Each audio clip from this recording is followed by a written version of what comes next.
ಈಗ ನಮ್ಮ ದೇಶದಲ್ಲಿ ಅನ್ಎಂಪ್ಲಾಯ್ಮೆಂಟ್ ಅನ್ನೋದು ಮಾಮೂಲಿ ಪ್ರಾಬ್ಲಮ್ ಆಗೈತೆ. ಯಾರಿಗೂ ಕೆಲಸ ಸಿಗ್ತಾ ಇಲ್ಲ ಅಂತ. ಇಂಡಸ್ಟ್ರಿಯಲೈಸೇಷನ್ ಆಗೋದ್ರಿಂದ ಬರೀ ದೇಶ ಬೆಳೆಯೋದಲ್ಲ, ಕೆಲಸಗಳು ಸಿಗೋಕ್ಕೆ ಶುರು ಆಯ್ತದೆ.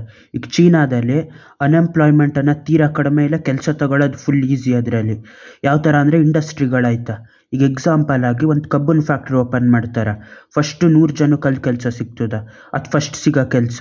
ಆಮೇಲೆ ನೆಕ್ಸ್ಟ್ ಇನ್ಯಾವುದೋ ಫ್ಯಾಕ್ಟ್ರಿ ಮಾಡುವಾಗ ಎಷ್ಟೋ ಜನ ಇಂಜಿನಿಯರ್ಗಳಿಗೆ ಸಿಕ್ಕಿರ್ತದೆ.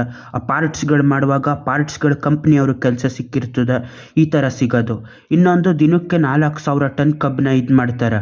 4,000 ಟನ್ ಅಂದರೆ ಒಬ್ಬೊಬ್ರು ಒಂದೊಂದು ಎಕರೆಯಲ್ಲಿ 100 ಟನ್ ಥರ ಬೆಳೆದಿದ್ರೆ 40 ಜನ ಬೆಳೆದಿರ್ತಾರೆ. 40 ಜನ 300 ದಿನದಲ್ಲಿ ಎಷ್ಟಾಯಿತು? 12,000 ಜನ ಯಾರ್ಯಾರು ಕಬ್ಬು ಬೆಳೆದಿರ್ತಾರೋ ಅಷ್ಟು ಜನಕ್ಕೂ ಕಬ್ಬು ಗ್ರೇಡ್ ಸಿಗೋದಾಯಿತು ಈ ಫ್ಯಾಕ್ಟ್ರಿ ಇರೋದ್ರಿಂದ.